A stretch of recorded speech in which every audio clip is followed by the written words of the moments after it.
Hello everyone, and welcome to my Young and the Restless official 24 channel. The verity has eventually exploded into the open, and in true Genoa City fashion, it didn't just change the game, it cancelled it, because the identity of the woman who pulled the detector and shot Nick Newman to save Matt has been revealed, and the shockwaves from this disclosure will ripple through every relationship, every alliance, and every taradiddle that has been spoiling beneath the face for months, if not times. For weeks, whispers have circulated about who could have been hopeless enough, alarmed enough, or pious enough to raise a gun and fire at Nick, a man with a heritage, a name, and a long list of adversaries, but no bone was prepared for the verity that came crashing down when the mask was ripped down and the shooter stepped out of the murk. It wasn't some faceless miscreant or arbitrary act of violence, it was a woman deeply entwined in Nick's life, someone who had looked him in the eye, participated in intimate moments with him, and sworn she wanted nothing but peace, honesty, and a future free of bloodshed. In that split second, as Matt's life hung in the balance and Nick stood between him and freedom, she made a choice that will define her ever. She chose to pull the detector, to betray Nick in the most unrecoverable way possible, and to live with the consequences of that decision for the rest of her life.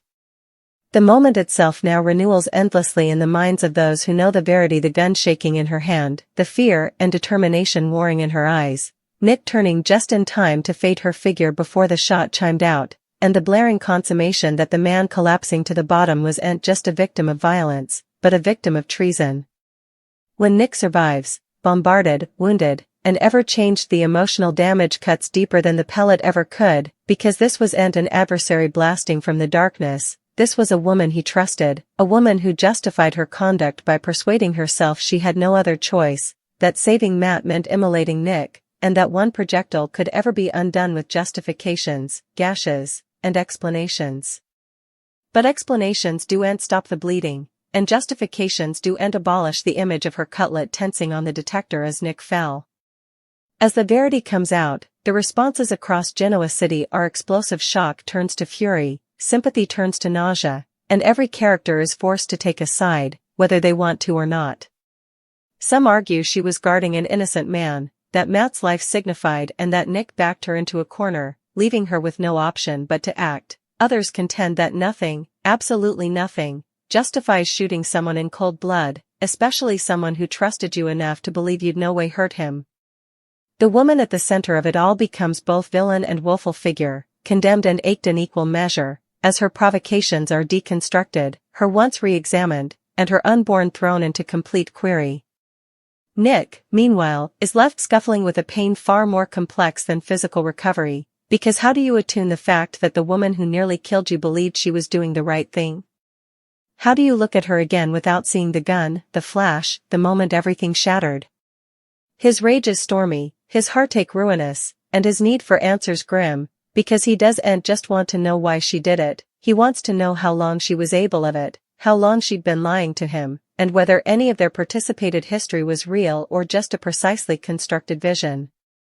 Matt's part in this catastrophe only deepens the moral chaos, as guilt threatens to consume him once he realizes that his freedom came at the cost of Nick's blood, and that the woman who saved him may have destroyed herself in the process. The pressure escalates as law enforcement closes in, substantiations start talking, and secrets long buried begin clawing their way to the face, because this firing didn't be in a vacuum. It was the capstone of falsehoods, manipulation, fear, and divided commitment that have been erecting toward this exact moment. Old grievances are reignited, new adversaries are born, and alliances fracture under the weight of this single, ruinous act, while the woman who pulled the detector is forced to defy the reality that saving one life may have ended several others in ways that can no way be undone. Courtrooms impend, reports deteriorate, and families are torn piecemeal as Nick's loved bones demand justice and covenant that treason wouldn't go unpunished, no matter how noble the reason or how hopeless the circumstances. Yet indeed, as the city condemns her, cracks of mistrustfulness crop. Was Nick truly innocent in this standoff, or did his own choices push her to the edge? Was this a calculated treason, or a panicked act born of love and fear colliding in the worst possible way? These questions hang every discussion, every battle, and every insomniac night, because the verity has a way of refusing to stay simple in Genoa City. As Nick struggles to heal and the shooter faces the consequences of her conduct, one thing becomes sorrowfully clear: nothing will ever be the same again. Trust has been cancelled, lines between idol and villain blurred beyond recognition, and the pellet that tore through Nick didn't just wound his body, it tore through the heart of every relationship connected to him. The identity of the woman who shot Nick may eventually be revealed, but the fallout from her choice is only just beginning, promising a future filled with revenge, remorse, and emotional desolation that will review lives, rewrite commitment, and prove formally again that in Genoa City, the most dangerous injuries are and always the bones you can see. The fate does end unfold, still it detonates, one disclosure at a time, because formerly the identity of Nick's shooter is unmasked. Genoa City becomes a pressure cooker of rage, grief, and insolvable choices, and the woman who pulled the detector finds herself standing at the center of a storm she can no longer overrun. The moment her name is spoken audibly, the air changes, exchanges stop mid-sentence, jaws drop, and unbelief ripples through every room like a shockwave.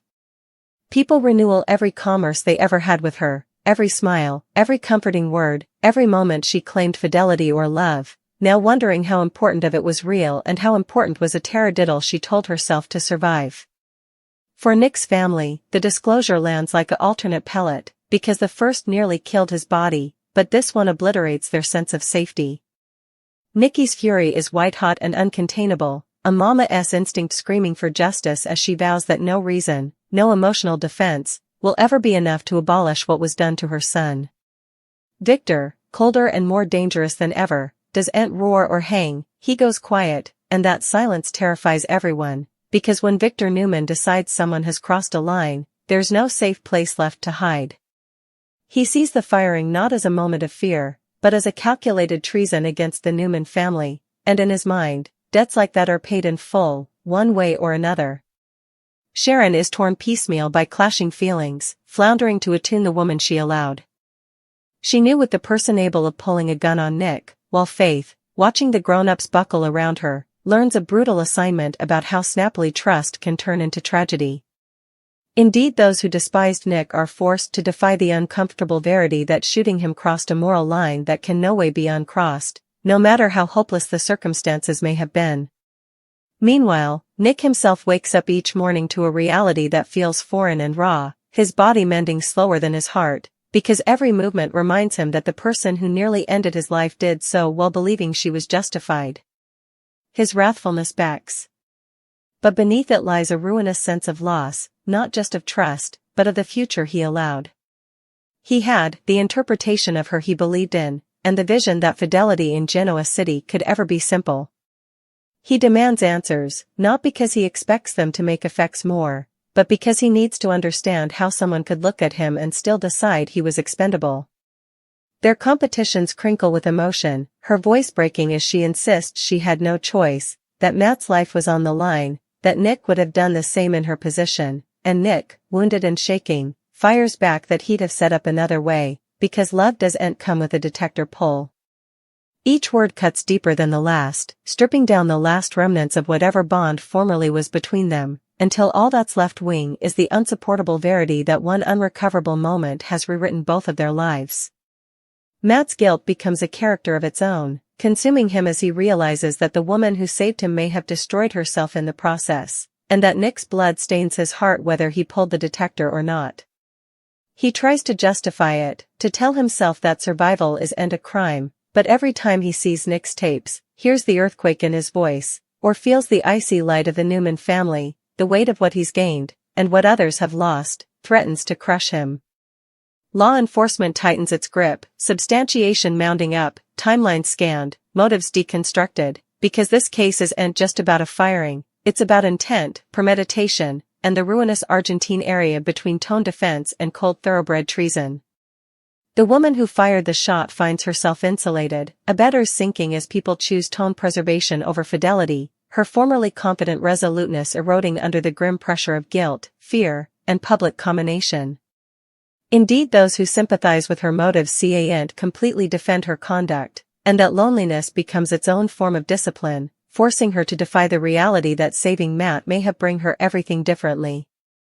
As the legal stakes rise, secrets long buried claw their way to the face, rumored exchanges, suspicious phone calls, moments when the gun didn't feel like a last resort but an advised option, and each disclosure complicates the narrative, blurring the line between despair and intent until no bone is sure what the verity really is presently. Nick's recovery becomes a battlefield of its own, as Croakers advise him to decelerate down while his family urges restraint, but his need for check drives him forward, pushing him to face the woman who shot him indeed when it threatens to renew injuries that haven't completely healed. He wants responsibility, not just in a courtroom, but in her eyes, in the raw honesty of a concession that doesn't hide behind defenses or moral gymnastics. The woman, unraveling under the weight of everything she's done, begins to question her own recollections, replaying the moment over and over, wondering if there really was no other choice, or if fear and fidelity depraved her judgment beyond recognition. Genoa City watches, divided and obsessed, as rumors spread, opinions harden, and the firing becomes a defining event that forces everyone to examine how far they would go to cover someone they love. Would they pull the detector? Would they immolate another life to save bone they supposed more meritorious? These questions loiter in every hot argument and hushed concession, because the verity is far more uncomfortable than anyone wants to admit. As the trial looms and Victor's shadow stretches long and dark over everyone involved, it becomes clear that justice in Genoa City isn't frequently clean or merciful. Deals are rumored about, influence is gathered, and the possibility of retribution hangs heavy in the air, because the Newmans do'n't forget, and they do'n't forgive fluently. Yet amid the chaos, a fragile consummation takes root. This isn't just a story about a woman who shot Nick to save Matt, it's a story about the cost of choosing sides, about how one moment of fear can helical into a continuance of consequences, and about how the verity, formerly revealed, has the power to destroy far further than it ever saves. As Nick stands at the center of it each, scarred but unbroken, he faces a future ever altered by treason, knowing that while the shooter's identity may be unmasked, the real battle, between justice and revenge, remission and fury, has only just begun, promising a reckoning that will reshape lives, shatter visions, and prove that in Genoa City, pulling the detector is no way the end of the story, it's only the morning. The reckoning doesn't decelerate down, it accelerates, because formerly the dust from the original disclosure settles, the deeper, more dangerous consequences begin to surface, and they're far more ruinous than anyone anticipated. Genoa City doesn't simply reply to the verity about Nick's shooter, it metabolizes it, turning shock into strategy, grief into vendetta, and sympathy into dubitation. The woman who pulled the detector snappily learns that being unmasked isn't the end of her agony, it's the morning of a life lived under a microscope, where every breath is judged, every gash questioned, and every explanation deconstructed for signs of manipulation or guilt that came too late. Her world shrinks fleetly, walls closing in as former abettors part themselves, not because they suddenly believe she's wrong, but because standing beside her now comes with consequences they're unintentional to pay. Doors that formerly opened without vacillation now remain forcefully shut, and indeed silence becomes accusatory, a memorial that in Genoa City, impartiality is frequently just another form of treason. Nick, meanwhile, finds himself at war with his own instincts, torn between the man he has always been, principled, defensive, unintentional to cross certain lines, and the man this firing is sluggishly turning him into, one fueled by wrathfulness that refuses to cool and questions that refuse to be answered. Every time he closes his eyes, he doesn't just see the gun, he sees recognition flash across her face in that split second before she fired, a moment that confirms she knew exactly who she was aiming at, and that knowledge gnaws at him relentlessly. It wasn't an accident, wasn't incorrect identity, wasn't eyeless fear, it was a choice, and Nick can't escape the crushing reality that in her computation, his life was the bone that could be risked. That consummation venoms every attempt at mending, making remission feel not just insolvable, but as though indeed considering it would betray himself and everyone who loves him. Victor's response evolves from cold fury into calculated movement, because while rage may be satisfying, control is far more effective, and Victor Newman is nothing if not patient when it comes to dismembering those who hang his family. He doesn't need to pull a detector or raise his voice, he applies pressure where it hurts most, careers cube, support systems deteriorate, and whispers begin circulating that ensure the shooter's name is ever associated with peril and disgrace. To Victor, this is an atrocity, its balance, a necessary correction to a macrocosm that allowed his son to be nearly boggled by someone who claimed love or fidelity as defense. Nikki, watching this unfold, struggles with her own moral conflict, torn between supporting Victor's grim pursuit of retaliation and fating that vengeance would give Nick back the innocence he's lost or abolish the trauma that now murk him. She becomes Nick's fiercest protection, swimming between Mama and Legionnaire, determined that no bone. Not the shooter, not Matt, not indeed Victor, will mandate how her son processes what's been done to him. Sharon's heartache deepens as she watches Nick retreat emotionally, walls rising where openness formerly lived, and she fears that this treason may eventually harden him in ways that indeed time can't soften. Faith senses the shift as well, intimately understanding that commodity abecedarian has changed, that the grown-ups around her are no longer operating in tones of Argentine but in stark absolutes that leave little room for compassion or understanding. Matt's situation deteriorates fleetly as the graveness of his survival becomes unsupportable, because living at the expenditure of another man's blood isn't the palm he imagined when everything sounded hopeless and insolvable.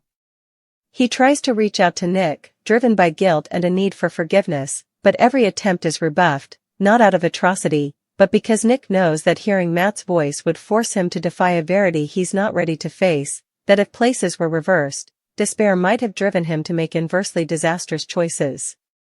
That possibility terrifies Nick more than wrathfulness ever could, because it threatens the moral clarity he's adhering to in order to stay round. As the disquisition intensifies, substantiation paints a decreasingly complicated picture, revealing moments before the firing when the woman dithered, when druthers may have was, when fear and fidelity collided with computation in ways that suggest this wasn't as robotic as she claims.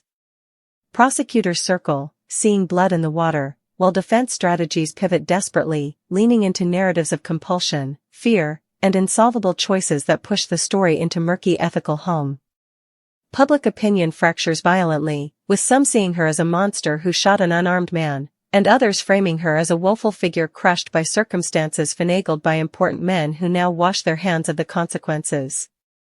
Talk shows, social circles, and backroom meetings buzz with debate, because the question at the heart of this reproach is deeply unsettling. When guarding one life requires destroying another, who gets to decide whose life matters more?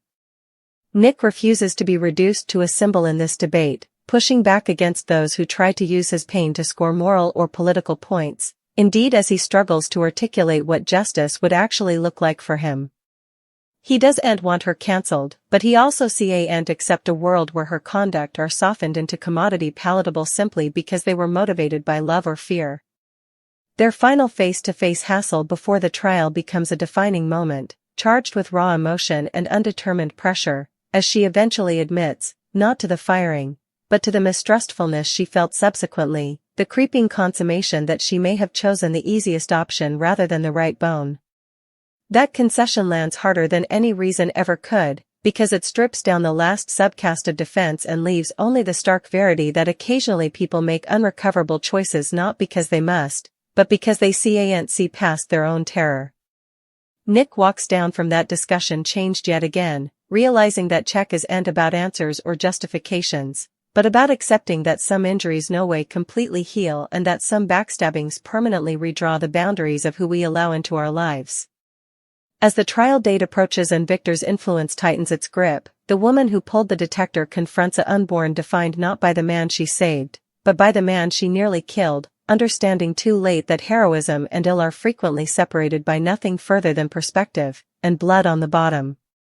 Genoa City braces for the fallout, knowing that no verdict will truly resolve what's been unleashed, because the damage has formerly been done in hearts, families, and patrimonies that will carry this moment forward for times to come.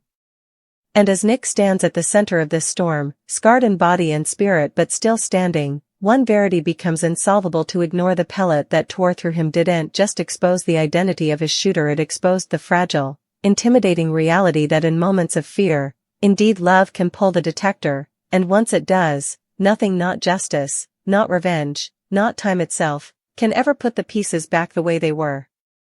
Their conditional alliance raises questions about motive and timing, especially in a city where strategic hookups frequently faint as emotional judgments. Whether this peace holds or fractures under pressure remains to be seen, But its actuality alone alters the balance, intimating at alliances yet to form, or buckle. And above it all, Victor Newman stands smooth, the mastermind of chaos and order in equal measure. His impending showdown with Matt Clark elevation closer, the pressure thickening with ineluctability. Victor doesn't need theatrics. His power lies in ineluctability, in the sense that formerly he commits, the outgrowth is no longer in mistrustfulness, only the cost. As Genoa City braces for the impact, one verity becomes sorrowfully clear: this isn't just another chapter in Victor Newman's long history of battles. It's a turning point. When the dust eventually settles, alliances will be redrawn, connections ever altered, and the cost of crossing Victor Newman will be etched into the lives of everyone who dared to stand in his way.